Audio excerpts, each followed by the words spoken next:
On that topic of bigness, Reid, I wanted to ask, what do you think of the recent moves that the Biden administration has made on competition and the action in Congress? It seems that there's growing pressure to break up big tech companies like Google and Amazon. Do you agree with that?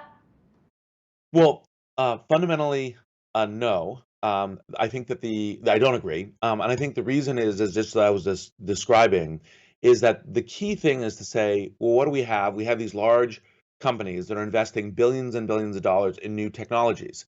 So it's new technologies in the cloud, new technologies in health, new technologies in kind of artificial intelligence. I mean, part of the whole revolution for heading towards autonomous vehicles came from a project that Google was investing in for a number of years as a way of driving these.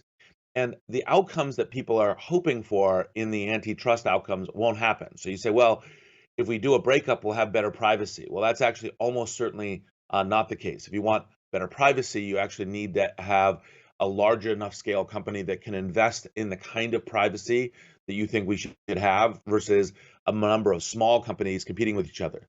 If you want major innovations in robotics, you need to have companies that can make that investment and that innovation in order to make it happen.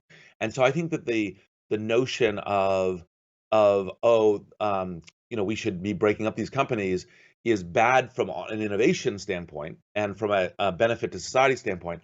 I think it's also, of course, once you go global, becomes much more challenging because you say, well, we have a tech giant and maybe we should break it up. It's like, well, but that's not what for example, Chinese are going to do.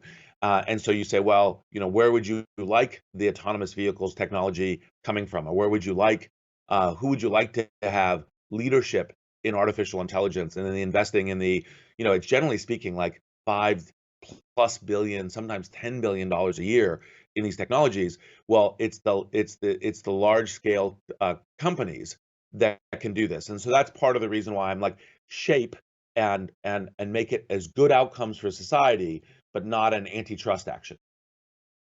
And Jovan, I want to bring you into this. As an entrepreneur, do you worry about a large tech giant coming in and competing with you in the air taxi space? We're very excited about this market as a whole and the positive impact that it can have on the world, on people's lives, and on the productivity of our communities. And so we do believe that there will be more and more new entrants coming into this industry, and we welcome that. We think it will be a good thing. We feel really, really good about the technology we've developed and about what we've been able to demonstrate and about the network that we're beginning to build. So we feel wonderful there. And there's one other area I'd like to really touch on that I didn't get to emphasize enough earlier, which is sustainability. This is something that is very near and dear to my heart. And one of the things that's a game changer with electric propulsion.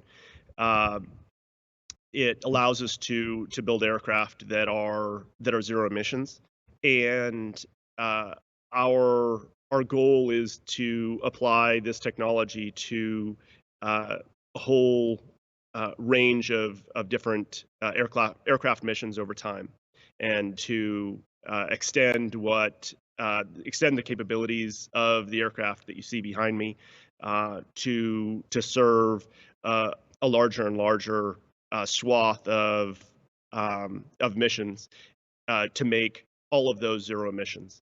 And that we believe will be really, really important.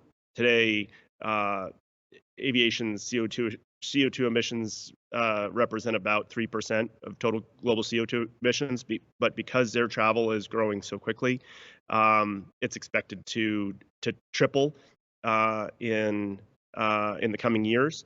And in addition, CO2 emissions are only about a third of aviation's total emissions.